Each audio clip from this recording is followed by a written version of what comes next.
podcasts you love. From people you trust. This is Twit. This episode of Ham Nation is brought to you by ICOM. For more information, visit icomamerica.com/hamnation.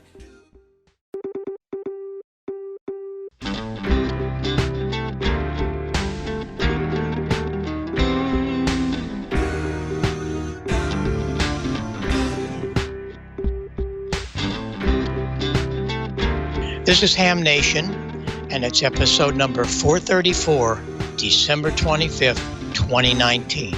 This is the best of 2019. Hi, everybody. It's Bob Heil, and we're on Ham Nation, but not as we normally are. This is kind of a special week where we're going to show you the best of 2019. And one of my favorites was suggested by Dale, who does a lot of our photos and stuff. I do hope that you send him many things this coming year. You've done really good this past year. But Dale had the suggestion that we do show number 400. And the reason it's kind of nice for me also is it's one where we featured my friend Joe Walsh, WB6ACU. He's got a whole new studio of gear, and he shows that to you. And there's so many other things to be watched here. So in the next couple of shows, you want to watch some of the best of, and they're picked by you. So I look forward to seeing this episode once again, and wish you a very, very happy holiday and a Merry Christmas from all of us at Ham Nation. It is our 400th episode, and welcome to everybody. This is a fantastic show. Not that any of the others aren't, but there's some incredible guests here. The person that you just heard doing that incredible video all these years, Joe Walsh, is around the corner. He'll be with us in a couple of minutes. And we just have all kinds of people here. Gordo is here. Jerry and Amy are here. Jerry Ellsworth is, she's just a mechanical genius and an electronic nightmare, really. She does such great things. And we're going to hear from all of those people and many, many, many more. But first, let's have a word from the guy that started all of this and keeps us on the air, W6TWT, Leo Laporte. Hello, Ham Nation. Leo Laporte here. I want to say hi to Bob and Gordon and George and Don and Valerie and Amanda and Dale and everybody else, because there's a cast of thousands these days on Ham Nation, and congratulate you on 400 years. It's hard to believe that Ham Nation is actually older than this. 400 episodes. Oh, never mind. That's pretty good. It's a lot of episodes. No, congratulations. Keep up the good work. 7-3. All right. Well, thank you, Leo. And none of this could happen without you and that great crew that we just saw. And we're so blessed that you put amateur radio on the airwaves as you do. One of the things when we started this, you said, I'd like to do a ham radio show. Well, I figured we'd do one or two shows, so I called one of my best friends. That's Mr. Joe Walsh, and we did that first one. Joe Walsh, how are you doing, buddy? WB6ACU. How you doing? Hi, buddy. Joe here out in Los Angeles. I'm doing good. I always thought Leo had a beard. I don't know why. Wonder how many episodes he's done. Anyway, I'm on board tonight. I'm glad to be here. I'll walk my iPad around and show you my station maybe in a little bit. But we'll get on with the show first. I like that Dr. Bob Heil. Yeah. I just know you as Bob Heil, but I guess you are a doctor. I'm a doctor, too. I got an honorary degree in music. Yeah. But, I guess it's okay to say we're doctors. We are, yes. Wait, over to you, Bob. I'm glad to be on board. Well, we appreciate you being here. And yes, we both were dedicated. Mine was the University of Missouri here not too long ago. I'm very honored by that. And it's in music and technology. So I guess it's a the theater organ and a soldering iron, huh?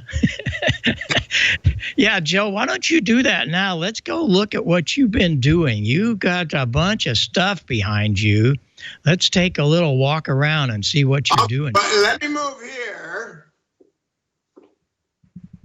There's my Collins sign. There's a 390, and next to it is a HF80 system that Brian, NI6Q, and I just about have online. The thing about an HF80 system is trying to get it all to talk to each other, because there's all kinds of military and all kinds of silly things. So there you go. That all right. To M1.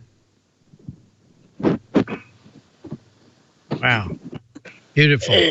And here we go. Let's see if I can get this. This is the Holocrafters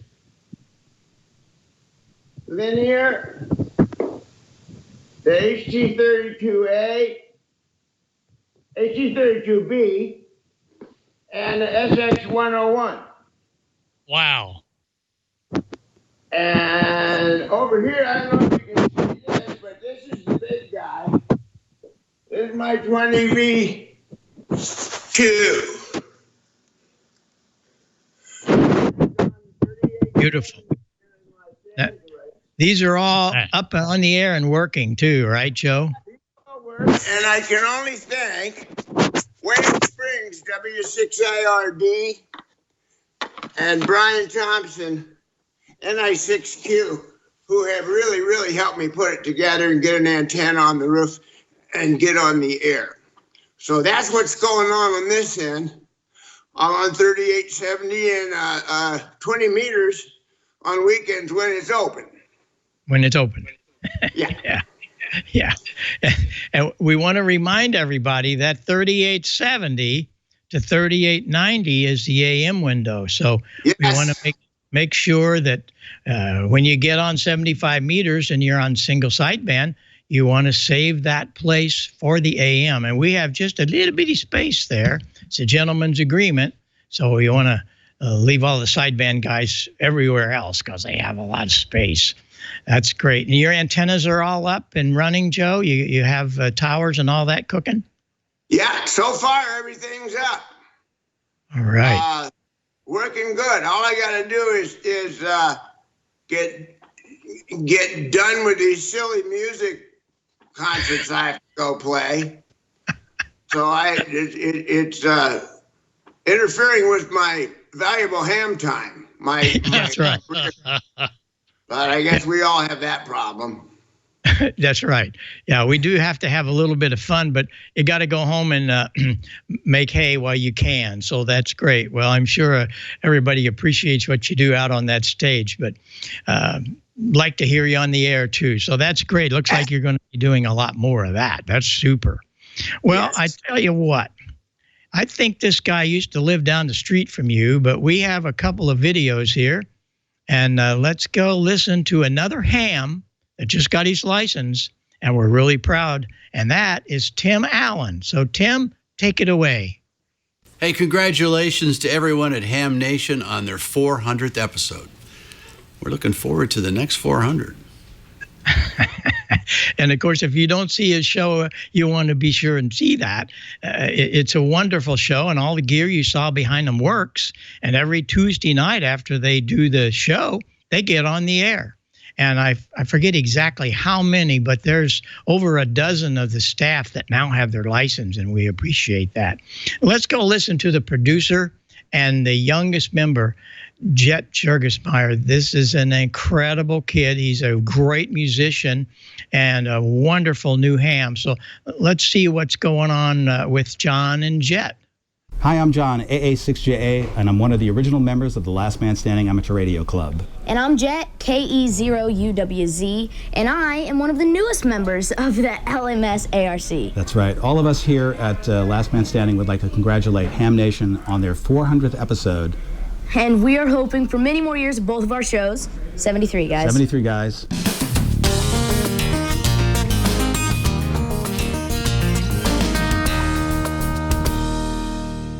That's super, super. Joe, are you watching any of those? You get to see any of those when you're on the road? You get to see the replays or anything?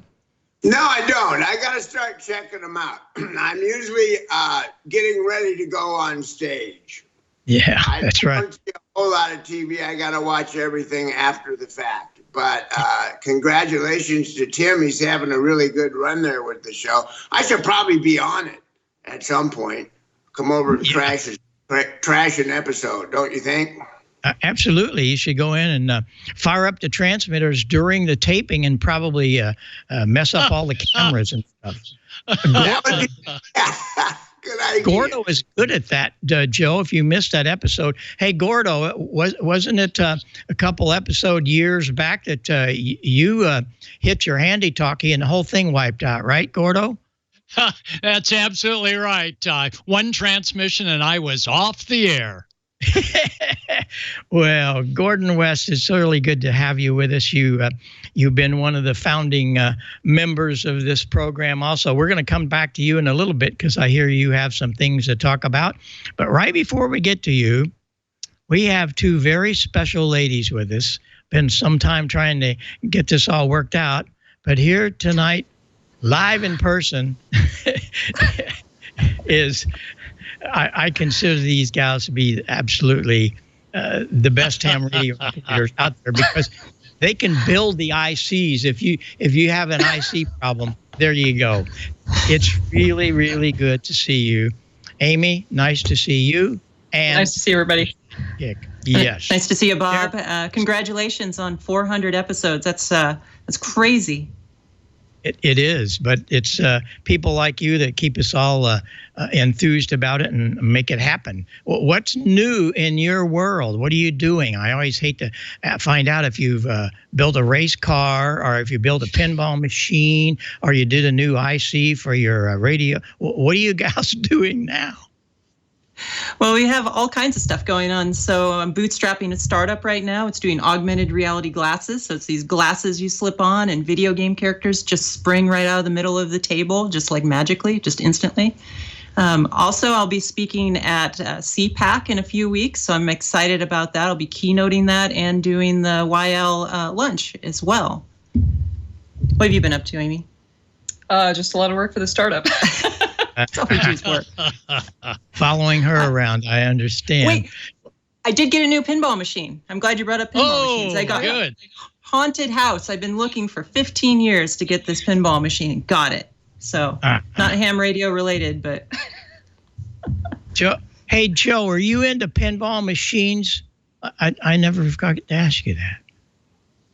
I wasn't into pinball machines, but I had a jukebox for a long time. And that's like owning a tank, trying to get that.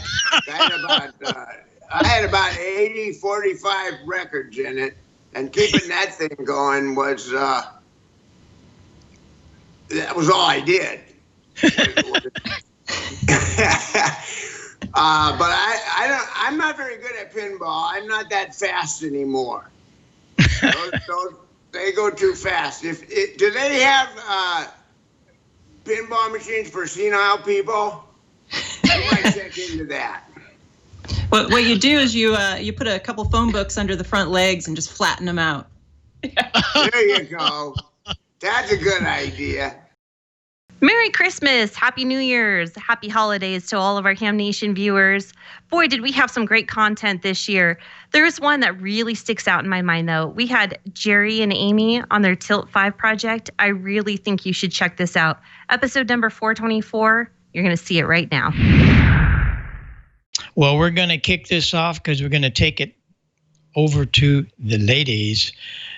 Jerry and Amy have a lot of things they want to tell us about, and we're so happy you're here. Thanks for coming, okay? Thanks for having us. Thank you. Yeah.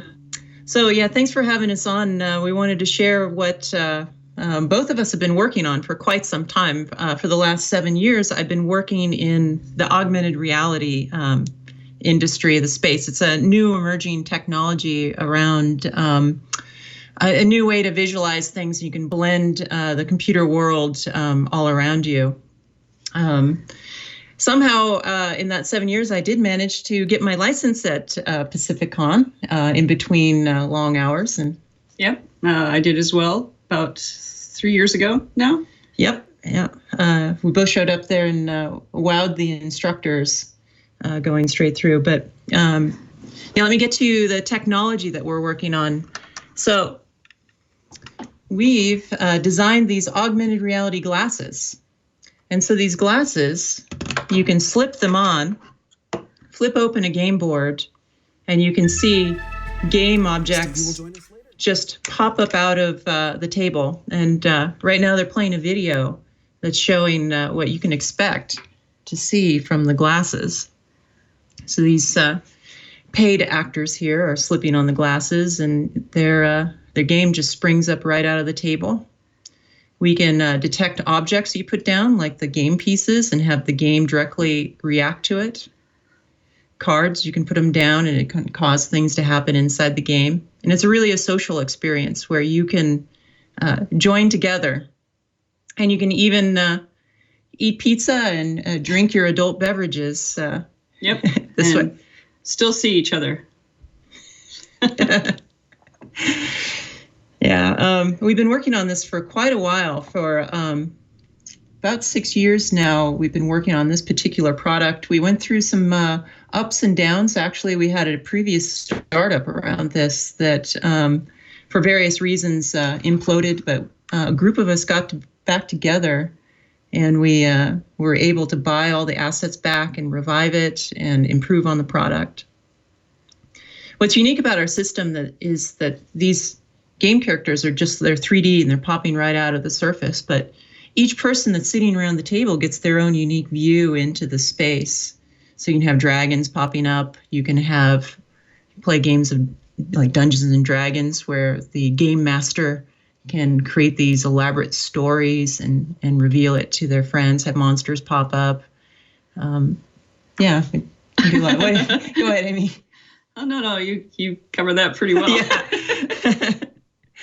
But more specifically, we're here to talk about outside of gaming, how it can be used for ham radio.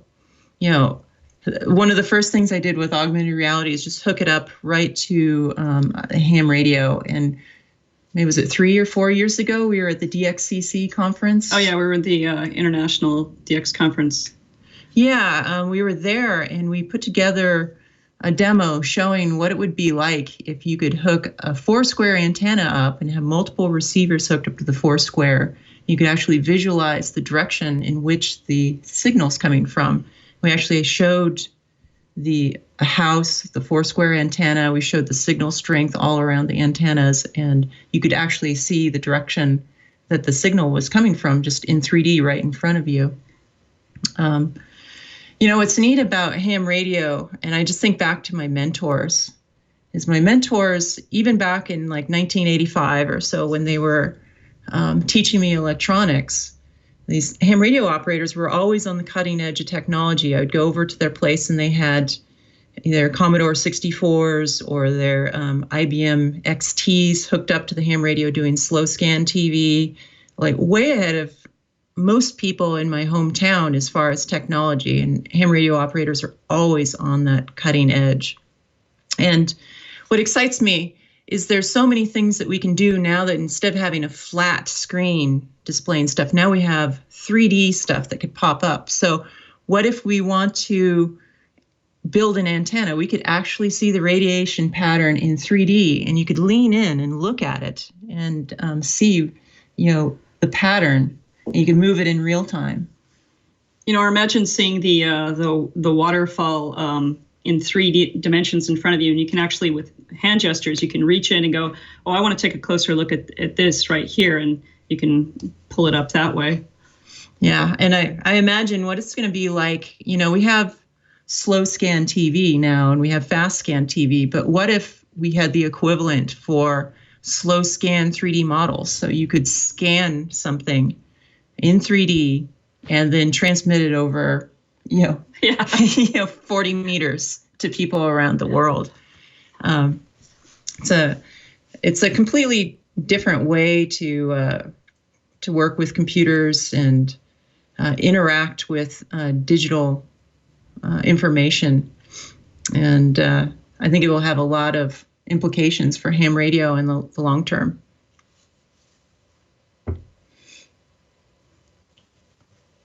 Any thoughts, Amy? Oh, no, I've been. That's good. We're excited. Have you hooked that up to any antennas and actually did a program with modeling on antennas using the system? Not yet. I've been looking at OpenNEC, one of the modeling tools, it's written in like Fortran, so it's a little weird for me to deal with, but I'm looking at it. Eventually those tools will come. Last week we were supposed to be on here, so I brought out the IC7610. I had it all hooked up to our system, and I was going to show this 3D waterfall. But the Twit Cottage was getting blown away by high winds, so that show was canceled, and other stuff is set up in here now, so I can't do a live demo. I'll put it on my YouTube channel pretty soon so you can see what it looks like.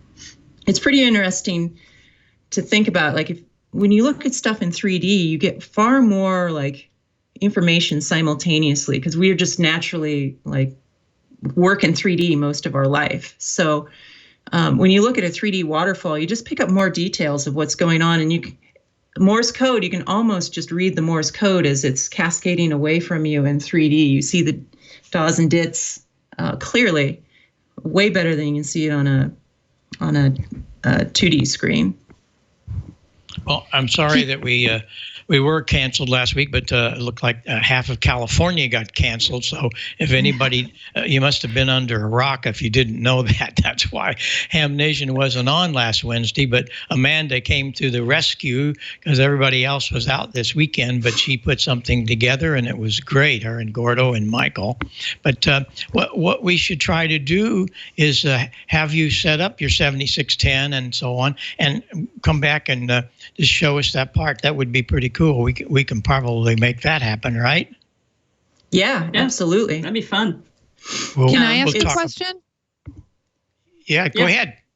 Hey, is there a contesting application for that? Because I know when we have N1MM up and we have the spots up, can you see that in 3D? People that you can work around the world and just see that all in 3D as they're coming up instead of a band map and things like that. Yeah, I mean, you could take various spotters and run that into this 3D map of the world, and you could actually see like the paths in which propagation's happening, and you could see where the hops are actually happening. It'd be probably a lot easier to visualize than just on a flat screen. And that would be great for contesting. Yeah. And then there's some other really interesting things, like since we have such an intuitive way that you can just reach in and touch data, you could actually do things like you could grab your waterfall and just drag it backwards. And like, I want to analyze something that happened in the past. You could scrub back and forth, like, well, what was that call sign? Pull it back and forth and listen to it and move back and forth. Just use your hand to move it slower or faster, and just, pull out those letters that you didn't catch. So we're super excited. We are just launching the product now. We have a Kickstarter that's running, and it's been going really well. And we met our initial goal within 17 hours. It was pretty amazing. Yeah, I was thinking there's where everyone can go in and see that, and they also can help fund that. That's really great. We're proud of you. That's wonderful. Thank you. So there's a lot of the software I was talking about is not written yet. We're gonna have to get some creative hams to participate and work with us to create this content. But every one of the dev kits, or every one of the kits that we sell, is a dev kit. So even if you're a hobbyist or a professional, you can use it to create these applications. So if there's anyone out there that knows the kind of antiquated NEC simulation software, contact us. Help me out a little bit. It's a little bit of a learning curve. I know Fortran and COBOL, or I did. I think it's written in Fortran, if I remember right. Really? I took a look at it. I'm like, I don't know how to read this. Wish it, wrap it, gift it. Step up your gift-giving game this year and get your favorite ham, the transceiver, at the top of their list. ICOM offers a variety of high-performance and innovative products. Make the most of this holiday season with one of these ICOM rigs today. 'Tis the season to give your favorite ham the SDR they really want, the IC7610. This high-performance SDR has the ability to pick out the faintest of signals, even in the presence of stronger adjacent signals. The IC7610 is a direct sampling, software-defined radio that will change the world's definition of a SDR radio. RF direct sampling, 110 dB RMDR, independent dual receivers, and dual digicell.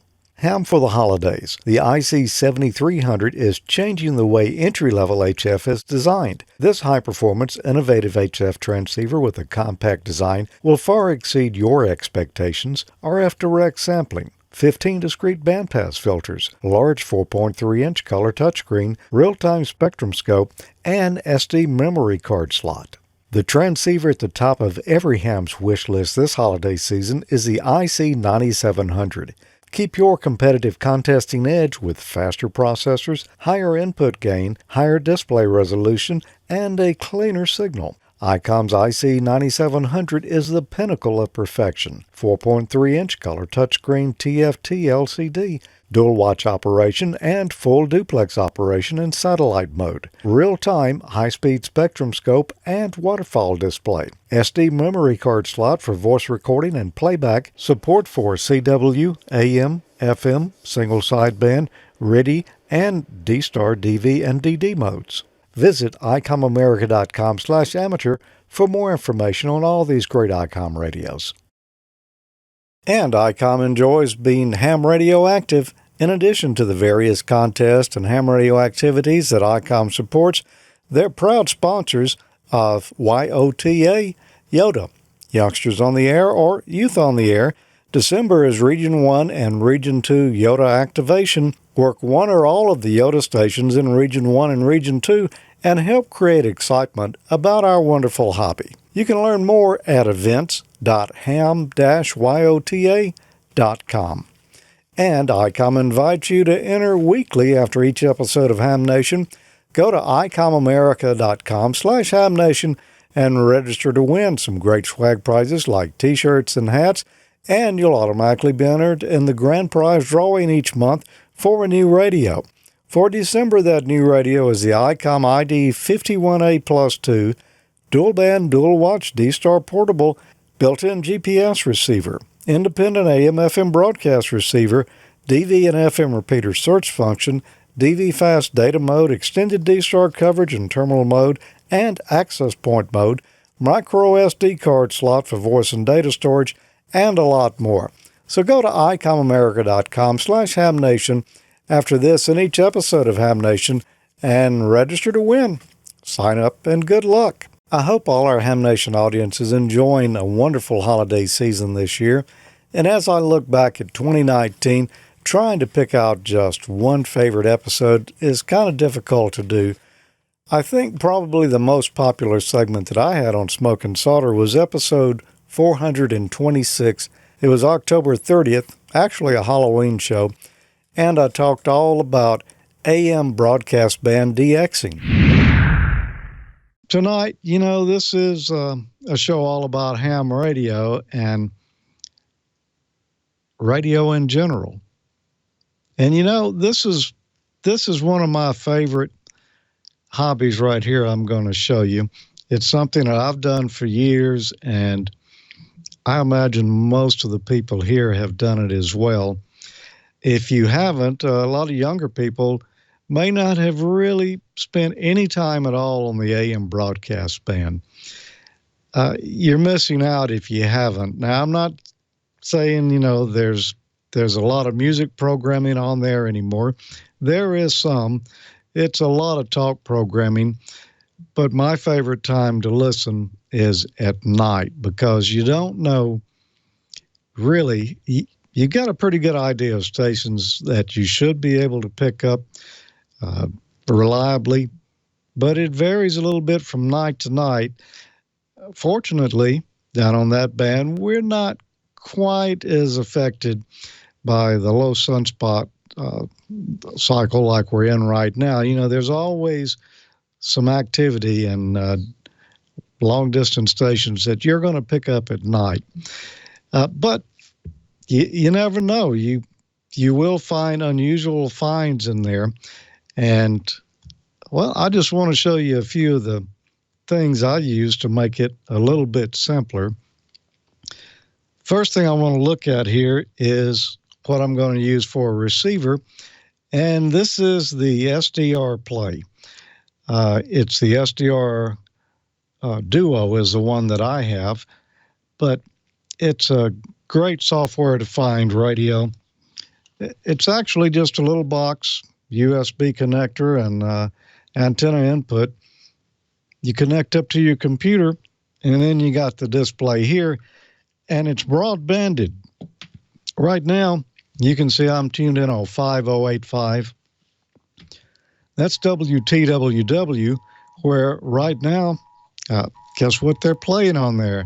It's Ham Nation. And they do that each week for Ham Nation. I suggest that you check it out. Every night there's something interesting going on 5085. They have music programming a lot of nights now, and it's going to remind you of radio from the 50s, 60s, 70s. They may play something out of the 80s, but they've got automated request set up now so that you can go to WTWW.org and enter in a request right there and get it played on the air. But there's also a lot of great talk programming on there. Like tonight, there's Ham Nation. But on other nights, like, last night, they had talk programming going on, all about ham radio. And every Saturday night is a big night to tune in and hear a lot of different ham radio content. You're going to enjoy some of the programs there. So I suggest you go check out 5085 kilohertz WTWW. And we appreciate everything that Ted and the whole crew do there, because it is not cheap to run a shortwave transmitter. And boy, it's none of them are getting paid for doing this nighttime programming there. It's not the regular format of the station. It's especially for people who really enjoy radio, like Gordo there. I don't know what he's holding up, but I'm sure it's some kind of radio. Well, I absolutely agree with you, George. There is so much out on not only shortwave, but also on medium wave. That's how I got my start. These are radios that come from a shortwave listener guru called C. Crane. Bob Crane developed his company based on shortwave receivers, and these are all C. Crane shortwave receivers that have been developed by him and built by specialty shortwave manufacturers, and it is captivating. So if you've got an older ham rig that is maybe not general coverage, then you should give it a try. Now, those on SDR, yeah, you've got it made in the shade for finding that sweet spot. But I always like to tune around and see what else is around that sweet spot. So if you're looking for a great shortwave analog tuning or digital tuning, C. Crane, just Google that. They're out in California. They do a great job of shortwave. But George, you're absolutely right. There is so much out there on the airwaves that is literally captivating, and I can't wait to play with more of the C. Crane products. And yeah, there's one right there that tunes in not only AM, but also single sideband as well. So lots of neat stuff out there, George. Oh, yeah, some really great radios.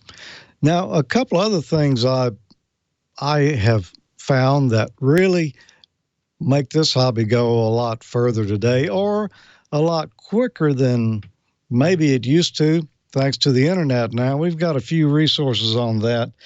The the first one I want to mention here is a website, Radio Time Traveler. It's radio-timetraveler.blogspot.com. There's great posts on there continually from Bill Scott, WE7W. But right up there on the right top-hand corner, you'll notice he's got a lot of information there. Well, he's basically taken the FCC database and compiled it down and got it matched up with Google Maps. You can download the various maps right there. But there's another website that's NF8M that is operated by Frank Maynard, NF8M. He has taken the data that Bill put together and has got it on his site there where you can just go click on, and you don't have to download the zip file and unzip it. It's all right there with a directory on the internet where you can click and go check out individual frequencies. So back to my radio right here. We were just looking at shortwave there, down around 5 megahertz. I wonder if we could pick up anything on the AM broadcast band. Now, this is why I kind of like software-defined radios. They're not the only kind of radios I would use, but they're mighty convenient for some purposes. This is one right here. How many signals do you think I would see on the AM broadcast band at night? Well, there is a couple. As a matter of fact, all those little peaks right there are exactly 10 kilohertz apart. That means I've got a signal here on every frequency on the AM band. Now, they're not all listenable because, you know, some of them, it's 2 or 3 signals there stacked up on top of each other. But that is still a lot of signals, all of that in our old friend, the AM broadcast band, the first commercial radio band. I just wanted to point out a couple of things here. Well, one, with this receiver here, we can listen out to 11 kilohertz wide. So you're going to hear whatever fidelity is there, unlike the radio that's in your car or most AM radios this day that are narrow banded. But now a lot of your ham receivers will have a pretty broad AM response on them as well. But I just wanted to show you the maps that we were talking about a moment ago. Let me pull those up here. And this is at NF8M. I clicked on nighttime. And now here's a list of all of the AM broadcast frequencies, everywhere from 530 kilohertz up to 1700 kilohertz. Let's just spot check a few frequencies here and see how they perform. If we go to 750 kilohertz, wow, there is all of the stations that are on 750 kilohertz at night. It's not that many of them. That's because WSB over in Atlanta is a clear channel station, and they are protected. You'll see there's really nothing else up inside their pattern except this station over in Nebraska over here. But they're directional. You see, that's not a circle there. That's kind of got a kidney bean shape to it. It's pointed away from Atlanta, so it's protecting Atlanta like all the rest of these. This one here, KERR, that is pointed away from Atlanta. So these things are shoehorned in here where they're not going to interfere with each other. Now, it's, this is a clear channel frequency here, 750. Well, let's see what we get if we go to 750 here on our radio. See if I can pick up WSB. I might can pick it up tonight. Oh, yeah, there's a signal there. They're coming in strong, and, looking at our map there, we would think, I'm right here in Mississippi, so I should have a strong signal on that. Now, let me say The areas that you're seeing on these maps are ratios. They're greatly exaggerated. That doesn't mean that this signal is going to reach all this area, but it does give you a good idea of the pattern of the signal, which way it's pointed, and a ratio between the different stations on that frequency, what they're going to look like. Now, let's check out another one here. This is, well, some of you may have heard of this station before, 700 WLW in Cincinnati. Wow, that's a good footprint there. We'll notice that they are 50,000 watts at night. They don't reduce power. They stay the same power day and night, where majority of AM stations will, well, I won't say the majority, but a lot of AM stations will reduce power at night and go directional to where they're not interfering with each other. You can see WLW right here has got this nice big area. They're protected. Everybody else on that frequency is pointing their signal away where it's not interfering with WLW. So can we pick that up here? Well, let's see. I'll go to 700. And, you know, the signal, I don't see a super strong signal there. It's down a little bit lower. Earlier tonight, it was coming in good. Well, there's still a signal there, but, you know, it's going to vary throughout the evening as to how well each station comes in as the band changes. And the time to listen and hear the most unusual finds is going to be right around sunset and right around sunrise every morning. Now, let's check, well, another one here, WLS, you know, is on 89, and a good part of the United States can receive that. Here in Mississippi, we used to receive it really well at night. You can see they've got a good big footprint here. Everybody else is protecting them. They're a clear channel station. So that's why there's not a lot of other signals crowded up right next to them. Now, I don't know.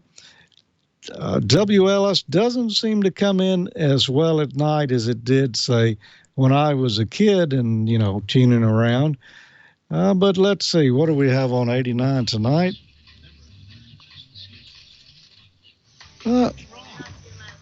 We can hear them in there a little bit, but there's a lot of Cuban interference on a lot of these stations now that wasn't in here until, I don't know, maybe 20 years ago or a little bit over that. The Cubans started jamming a lot of the frequencies here in the AM broadcast band. Now, all these we've been looking at, you know, these are clear channels. Let's go look at, well, something a little closer. As a matter of fact, here is one right here. This is 620. That is WJDX. I used to be chief engineer at that station. I'm the engineer for some other stations in the market now, but I was the engineer there for a lot of years, and that's why I took that as my call sign. Well, that frequency, there's a lot more signals on it. Look at here how all these are stuck in. Most of them are directional. You can see they're not circles. As a matter of fact, practically every one of them I see there is a directional pattern. They're using one or more towers to direct their signal from one area or another. Now, I'm going to clear all the plots here, and we're going to just go back and look right at WJDX. We'll just plot this one. And there's a pattern. There's 3 towers here, and that signal is pointed to the south, and there's a little ear that goes out on either side of it here. That's only 1,000 watts, and no, it doesn't go very strong into the New Orleans area. But out in this area right here in these knolls, you won't hear that station at all. And the same with all these other AM stations that are directional. This particular one uses 3 towers here, and there's power fed to each of the towers at a different phase. So unlike a Yagi where we've only got one driven element, most of these AMs that are directional, using 2, 3, 6 or more towers, they're feeding a little bit of power to every tower. Now, that's not exclusively, in every case, but in most cases, yeah, there's power going to each tower. So if we look back here at 620, you can see right out here in this knoll, the reason the signal doesn't go that way, well, protecting a station out here in Plano, Texas. And this corner over here, you see there's no signal there. That's because I can't, what is the call letters now? WDAE, used to be WSUN down in Tampa, protecting them at night. Up in this direction, to the northeast, protecting a lot of stations up here. So that's how they're able to get a lot of frequencies on just a few channels. Some frequencies are more crowded than this. This is just a few examples. Let's look at one that's, 1400. There are a lot of signals. Wow, look at that. All of these signals here are 1,000 watts. Nobody is directional. Everybody is omnidirectional. So if you go to 1400 and you don't have a signal that's, right in your neighborhood there, you're going to hear a lot of noise because, boy, you're talking about people stepping on top of each other. So, this is a real time sink for me, Gordo. I can spend hours doing stuff like this and exploring these. Back 30, 35 years ago, I had a book that had all these patterns in it. They were hand-drawn. And that's how the radio clubs would look around and try to decide who they were hearing and such. Now it's right here on the internet, and it's the click of your mouse. You can go check all of these out. So really a lot of fun. I hope, some of our viewers can go take some advantage of that information. What do you think? Good resource? Oh, wow. Sure beats tuning. But, wow, that's the best, George. One more time, tell us about the gear so we can start looking at the same stuff. So how'd you pull in those stations? Well, what I'm using here is the Sdr Uno, our Sdr Duo's one here. I'm using RSP Duo from Sdr Play. But you can use whatever you want.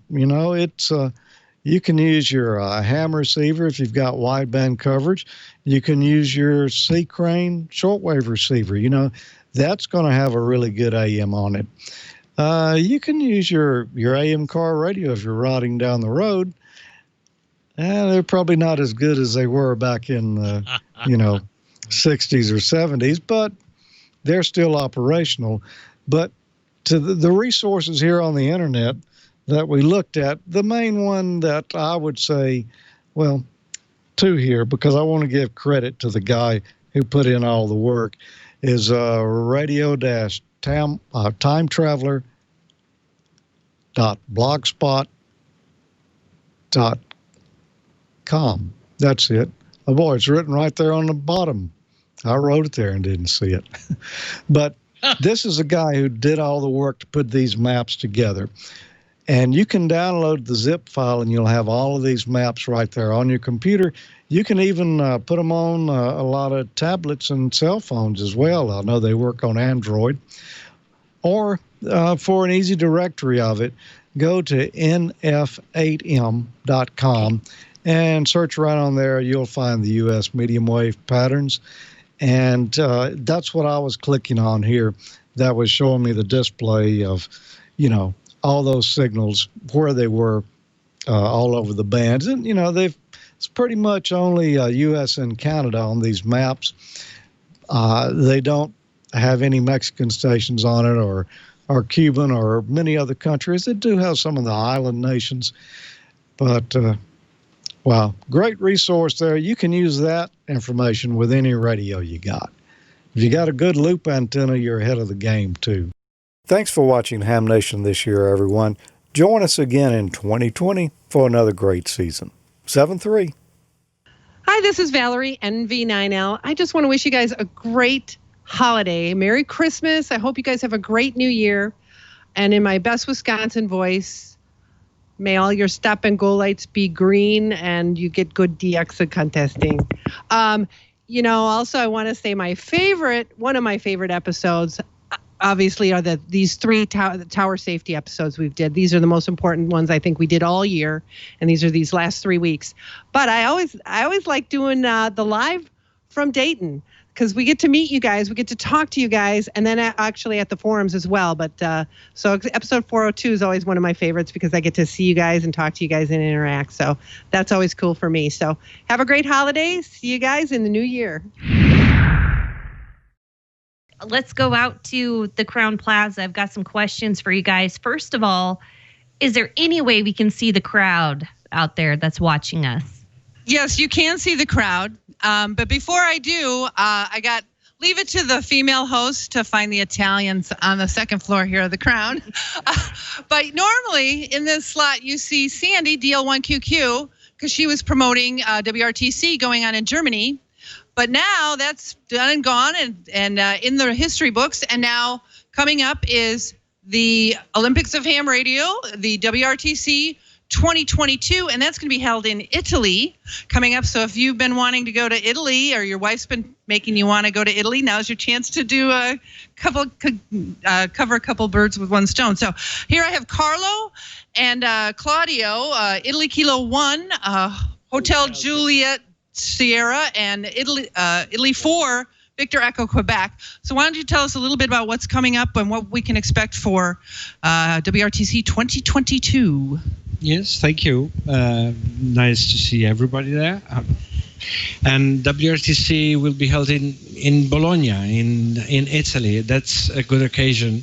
We will have 63 or 65 stations there. And the most important contesters will join us in Italy. And what you do is you contest, you rack up points, and you can go online and see how you fare. And the highest point getter in your area or your division, you get to go and you get to pick a partner. And so how many teams are you going to have? 63. 63 and there will be a good amount of youth teams, and that's very important for us. And also, Claudio can tell you where. Yeah, tell us about the headquarters. Something a little unique about where the headquarters are going to be at next WRTC. Yes. The WRTC will be held in Bologna, and we have our headquarters in the house of Guglielmo Marconi near Bologna, where the first radio transmission took place. So and exactly, you can visit the room from where Guglielmo Marconi sent his first radio signal in 1895.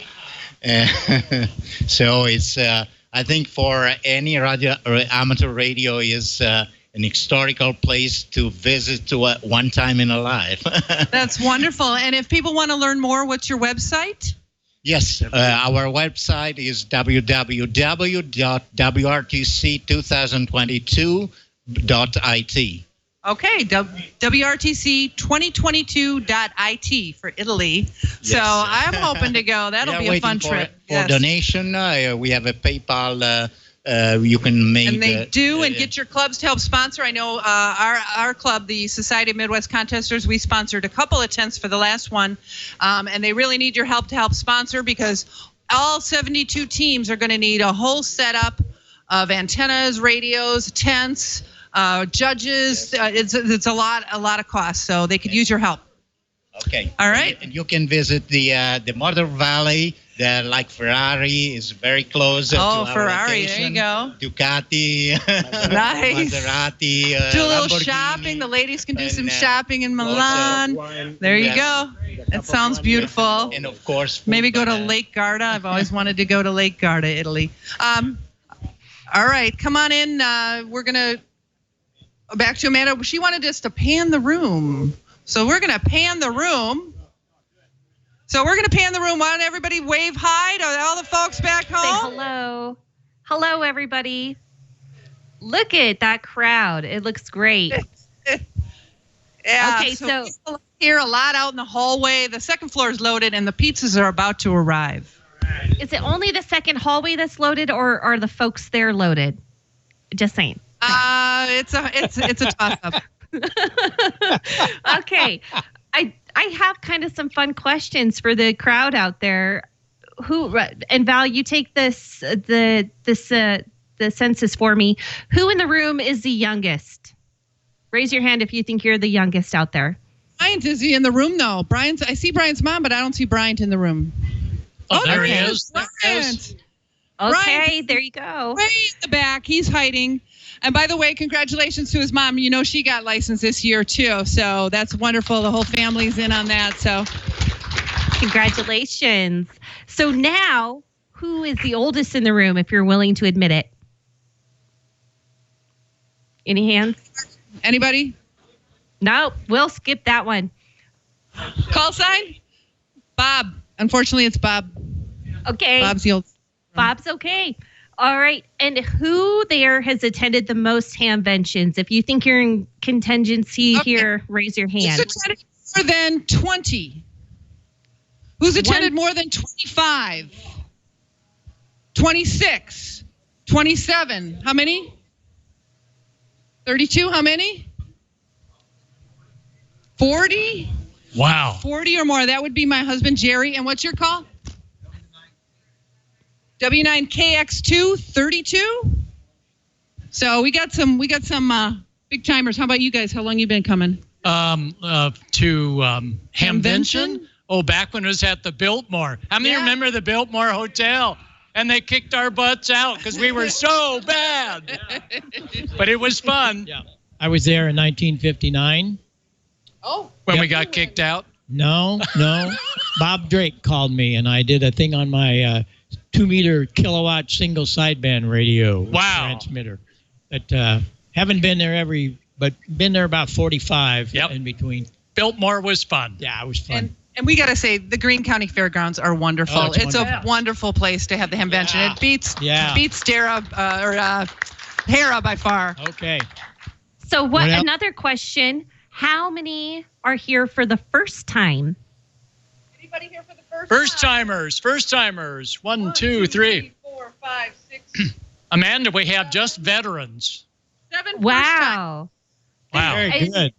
I can't wait to be there to raise my hand to say I'm there for the first time. Just going to put that out there. This is Dan, N9LVS, Wikimaster for Ham Nation, wishing everybody a Merry Christmas and a Happy New Year. 7-3. Welcome to Hamvention 2019. One of the first places I stopped was the ICOM booth. I already have an IC 7300, but I wanted to see the IC 9700. I'm also looking at an IC 7100 as a new mobile rig. And I just had to check out the 7610. Yaesu had a pretty neat setup, but one thing I wanted to see here was the Yaesu FT3DR. Then we went over to the Kenwood booth and took a look to see what they had. Elecraft introduced their KX4. Pretty impressive radio, as did Flex Radio. And if you need a new radio, you head over to DX Engineering with a huge supply of radios, as well as some of their specialty parts that they make right in-house. Not to be outdone, HRO had 2 booths at the Dayton Hamvention. And there also was R&L, with some pretty good deals as well. And what would Hamvention be without MFJ? Every ham radio operator I know has got some MFJ product in their house, or their car. And Martin Jew, founder of MFJ, was there as always. And if you're looking for an HF antenna that takes up a small area, or for mobile use, Wolford Coils is a place to stop by. And there's also Aero antenna. And let's not forget radio waves, with a wide variety of antennas. And West Mountain Radio has the Rig Blaster and the Rig Runner. And like Bob Heil says, it all starts at the microphone. And he had a huge display of microphones at Hamvention. And Gordon West was there, selling his study manuals and talking to folks. And the American Radio Relay League had a huge display, with members of every department at the ARL headquarters in attendance. And for those of you that like boat anchors, the Collins Users Group was there to answer any questions that you might have about Collins radios. And everybody's got to stop off at Quicksilver and to pick up that connector that they might have lost or just doesn't work quite right anymore. Tower Electronics was there as well, selling connectors and antennas as well. They even have 2 displays, one in the main exhibit area and one in the flea market. The sign man has quite a few different signs. They'll even do personalized name badges and a lot of custom signs as well. And we can't forget Bagali, some of the best keys that were ever made. Then we have CQ Magazine, which is starting to get back on track again. And here's the nice little software, RT System software, to make your radio program very, very easy. Right next to them was Batteries America. They even have batteries for some of the old HTs. And if you need something printed on a hat or a shirt, Gold Medal Ideas, that's the place to go. They do a lot of their own shirt ideas, and you can put your call sign on just about anything. They also had a pretty cool special event station set up right on the grounds. And if you couldn't make it to Hamvention, you could always watch online at W5KUB. And you really need to stop by the Ham Nation booth, along with Newsline, and meet all the hosts. They were right alongside the Icon booth. And that's Hamvention 2019. Hope to see you here in 2020.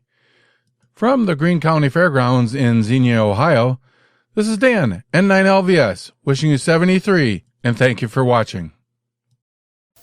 As we continue our look at the best of 2019, for me personally, it wouldn't be complete without a look at young hams, particularly the Newsline Young Ham of the Year. So let's go back to episode number 414 for August 7th of 2019, where we meet Dhruv Reba, KC9 Zulu Juliet X-Ray, the 2019 Bill Pasternak WA6ITF Memorial Amateur Radio Newsline Young Ham of the Year.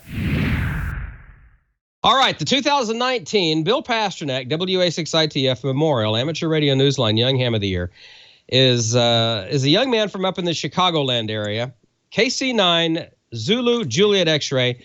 Please welcome and say hello to Dhruv Reba. How are you, Dhruv? It's nice to meet you finally. Pretty good. How are you? I'm great. So I could hear the excitement in your voice when Mark Abramovich, NT3V, called you. Kind of relive that for me and tell me what was going through your head when you picked up that phone and heard that you were the Young Ham of the Year this year. Well, I was just really excited about when I found out that I was the Young Ham of the Year, and I honestly didn't know he was calling me to tell me that he was giving me the award, because he started out as an interview, and then after the interview, he said he told me that I was the Young Ham of the Year for this year. It's a pretty amazing phone call, and the report, the full report on Amateur Radio Newsline this week is 4 minutes, so we could just take just a little bit of it for the headline news here. But your accomplishments in such a short time are absolutely amazing, and it all started with a visit to to Hamvention with your dad, who is also a ham. And how old were you for your first visit to Hamvention that got the spark that lit the fire? I was 9 years old. So 6 years ago. You're 15 now. And what class license do you hold now? You're are you an extra? Right now I'm a general. So okay. So I went to the Dayton Hamvention, and then after that, me and my mom started studying for the ham radio license, and me and my mom got it together that summer. That's awesome. That's very special. That's very special. So what are your favorite things to do in amateur radio, Dhruv? I know that you're incredibly busy with school and everything else that goes on, but when you do have time to operate, what's your favorite things to do in amateur radio? Well, I normally operate on phone and on HF. And I also do a lot of community service around the community as well. And I'm also involved in a lot of AMSAT stuff. Yeah, I heard about the AMSAT. Well, tell us about the community service, because it's interesting. I've been involved with this since about 1995, and most of the winners back then were chosen because of their community service, emergency communications and things like that. And it seems like that has kind of morphed into more of the technical side. The young people who are being chosen now are being chosen more for what they're doing technically, and especially through STEM. So what are some of the things that you're into as far as public service? So I volunteer for bike rides, marathons, and like a lot of various bike rides and marathons. So like sometimes we have SAG stations. So we go around on a bicycle or a car, and we're stationed somewhere, or we just go around and see if someone needs help. And sometimes I would be net control, and I would take in calls and make sure everything is okay. Very good. Tell us about your AMSAT stuff. What got you interested in AMSAT? So I met Joe Spear at the Dayton Hamvention in one of the earlier years that I've been there, and I've actually went to the Dayton Hamvention every year since I got my license.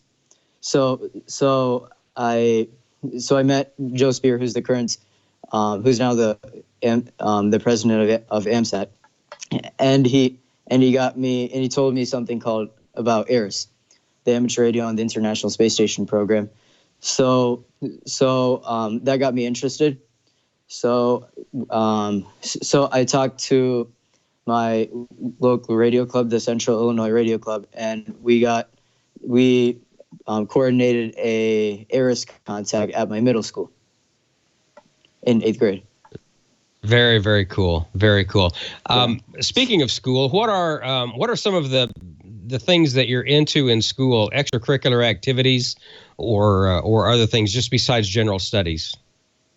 Some other stuff I'm involved in school when it comes to clubs are I run cross country, and I'm also part of a club called Future Business Leaders of America, and I was actually at nationals for Future Business Leaders of America, which is also known as FBLA, and I was at nationals in San Antonio a few weeks ago. Perfect. Very good. Let's get Gordon West in here. Gordon, what's on your mind tonight? Gordon, go ahead. Well, I wanted to ask Drew, were you impressed with the folks in Romania, the kids in Romania, being able to work a geostationary ham radio satellite? Won't that be great when we continue to support AMSAT, that we all support, to see that through? Geostationary in our future, but it's not walking around with a handheld, it's setting up the dishes. Right, Drew? Yeah, that's amazing. I thought it was really cool. Well, that's great. Well, a very big congratulations to you, Drew, for making it all the way to the top for the kids. And you will be one great ambassador for ham radio. Don? Absolutely. And you've been to the Huntsville Ham Fest before, I understand, right, Drew? I haven't been to the Huntsville Ham Fest, but I've been to the AMSAT Symposium in 2018, which is in Huntsville, Alabama. Okay, very good. Well, you're gonna if you like Dayton, you're gonna love Huntsville, because Huntsville is like a smaller version of Dayton. It really is. You've got all the manufacturers and all the flea market all there under one roof, which is great. And since you'll be staying there in the host hotel, which is the Embassy Suites, you don't even have to go outside. You just walk right across the Sky Bridge, as I'm sure you know, because I think that's where the AMSAT Symposium was held. Well, we're looking forward I'm looking forward particularly to having you on stage with me at 2:00 that Saturday afternoon at the Huntsville Ham Fest. And we'll also be going out live over the internet with W5KUB. And then when we're done, we'll go over and we'll talk with Ted Randall on the WTWW shortwave. And in fact, you're on WTWW right now as they carry the audio for Ham Nation, and we certainly appreciate WTWW and everything that they do for Young Ham of the Year and for Newsline and for Ham Nation as well. So just congratulations, Drew. I'm really looking forward to meeting you and meeting your mom and dad as well. And in fact, I'm going to be a guest speaker at the Peoria Superfest. I understand that you're not far from really? Peoria. So, if you can come up and join us in Peoria, that would be great as well. Because I know you're not too far from Peoria. Yeah, we're like about 45 minutes away from Peoria, so yeah. Perfect. Well, they have asked me. In fact, they've actually asked me to figure out a way to get you up there. So yeah, that's good. So that's good. We'll see you in Huntsville in August, and then just a few weeks later, we'll see you in Peoria in September. Well, hi there, Ham Nation viewers and listeners. A very happy holiday greeting to you all. And for our Ham Nation week or so off, we'll join you again on January 8th.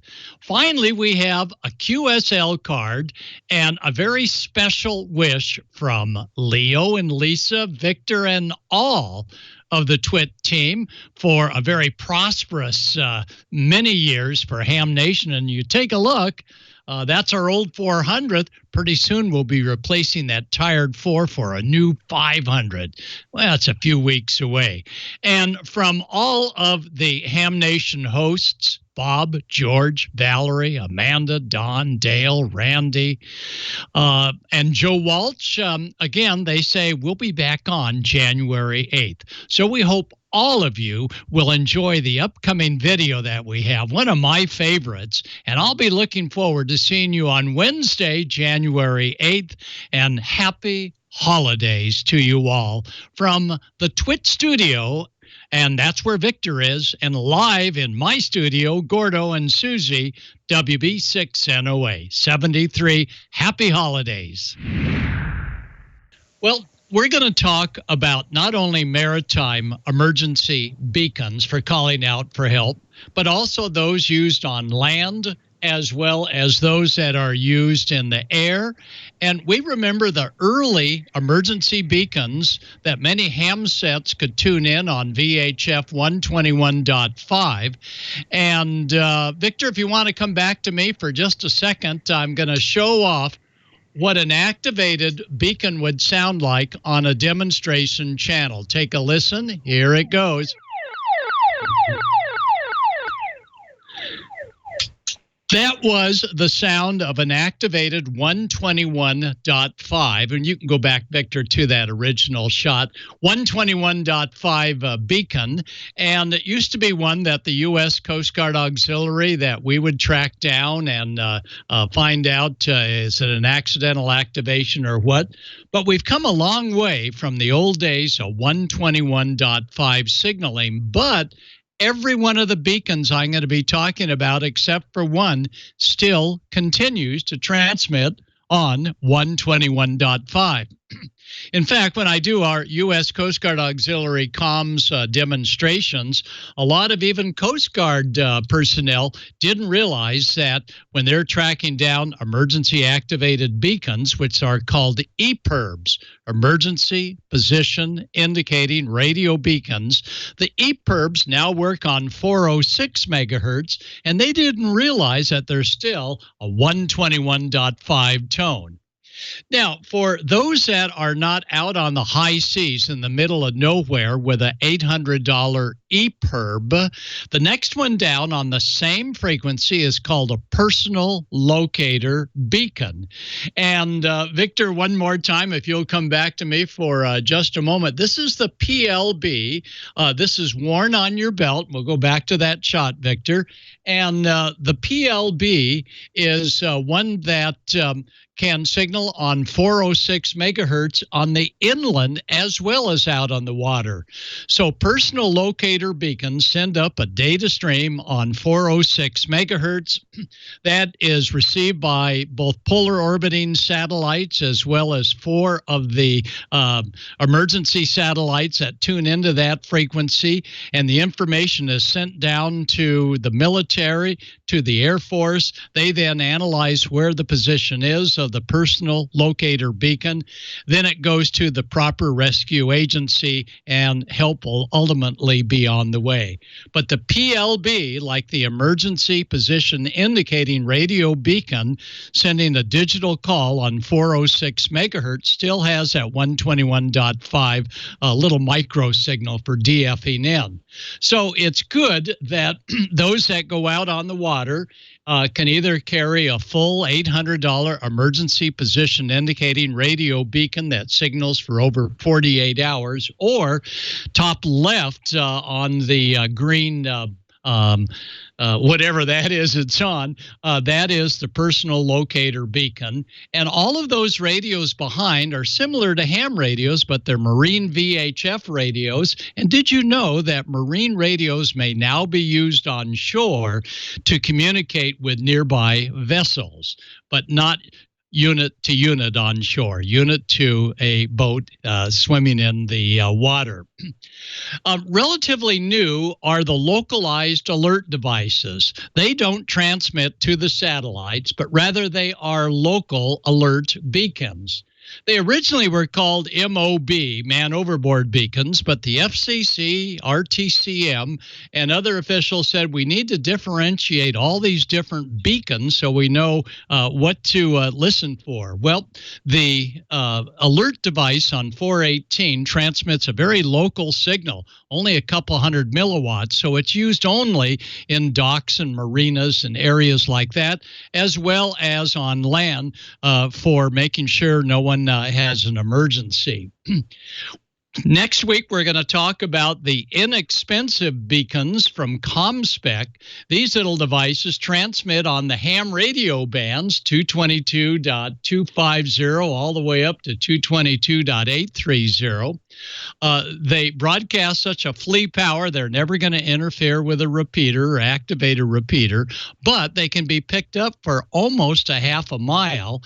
And with the right type of equipment, which we'll describe next week, this is perfect if you're going to be leading scouts on a scouting expedition, everybody with a different channel, and you're able to tell who's where if they should get lost. Well, let's go back to the boating scene. Again, for those cruising to the wide open waters where there's no one around you, the emergency position indicating radio beacon, an $800 plus device, is what is used to signal to satellites. Your VHF handheld on channel 16 doesn't talk to satellites, but contacts the Coast Guard. And if you're up to 20 or 30 miles from shore, your VHF marine radio is going to get the Coast Guard on a direct basis to their Rescue 21 center. So if you're out here cruising close to shore, no more than 20 miles away, the Coast Guard is going to hear your call. And take a look.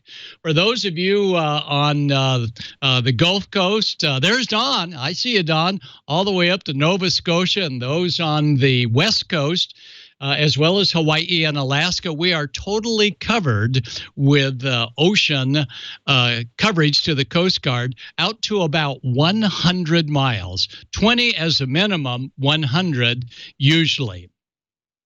The Coast Guard has all sorts of direction-finding capabilities aboard their aircraft units, and they're able to track down an activated EPIRB or an activated PLB because they're getting a report on alternate channels as to the exact location, because those little portable beacons can send their position all the way through the satellites.